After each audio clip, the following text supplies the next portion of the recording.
Impact family, Janine here, your student minister at Impact Church Norfolk, and I'm so excited to bring to you our November parent video.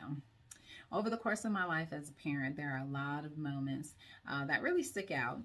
My kids are both young adults now, but I have some fond memories of when they were younger.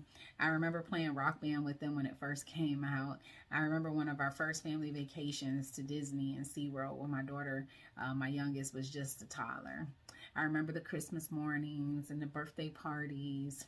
And I remember the first time that my daughter got to go to youth and got to go to camp. You know, there's so much in the family memory bank that puts a smile on my face as I reflect on where we've been. And it's funny, when I ask my kids about some of these things, they really don't remember much. They've seen the pictures and they know these experiences were a part of their lives, but they don't have a real recollection of what happened. And now this was a little painful because sometimes a lot of planning and, if I'm honest, money, went into those memories. But do you know what I really want them to remember? Is the milestones. I want them to remember the significant moments in their lives where they recognized that God was with them and they were growing and moving into another season of life. I know it's that in these milestones that helps them to shape their relationship with God and how they learn to live out their faith. These important moments help them develop a long-term faith that will hopefully sustain them for the rest of their lives. Now, I think about things like graduation. Graduation time looked different for my two kids, as my son got to have more of celebrations, or to where my daughter not so much because she was a 2020 graduate. But we tried to wrap these with a few events at church and events with family and friends and reflecting on what God had done in their lives.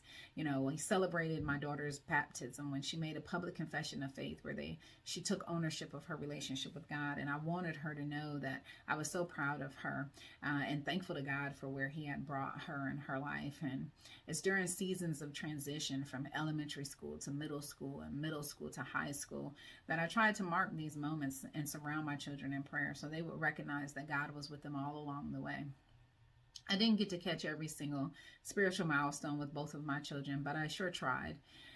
You see, as parents, we are often really good at identifying and celebrating worldly milestones like birthdays and when they get their driver's license. But I would ask you, do you recognize and celebrate the spiritual milestones that your teenager encounters? Now, this question assumes that your teenager actually has spiritual milestones. It assumes that they have a relationship with God where he's leading and guiding them.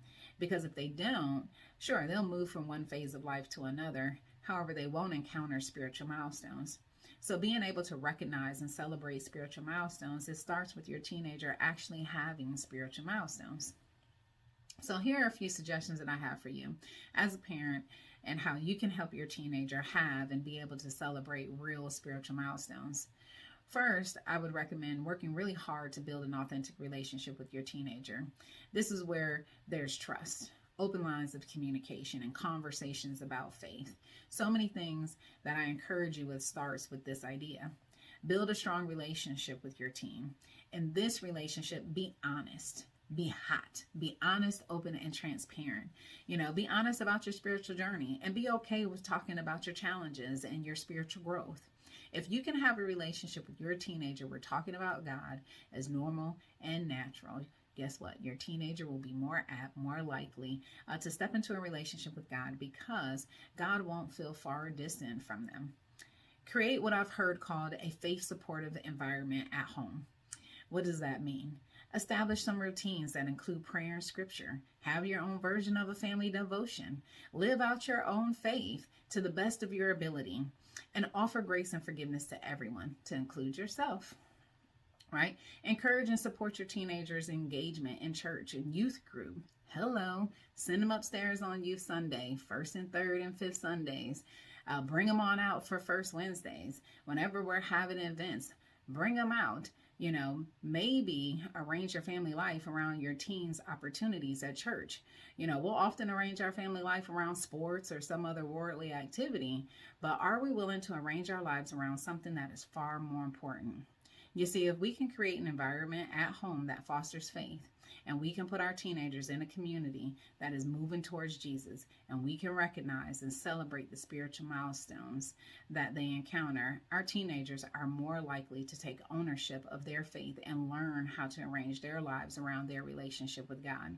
They will learn to look for and see spiritual milestones as they encounter them and begin to live a life full of grace and truth that they really desire. Well, that's all I have for this month, and I look forward to coming to you again next month with another parent video. But until then, have a blessed week, and I pray that you all have a happy Thanksgiving.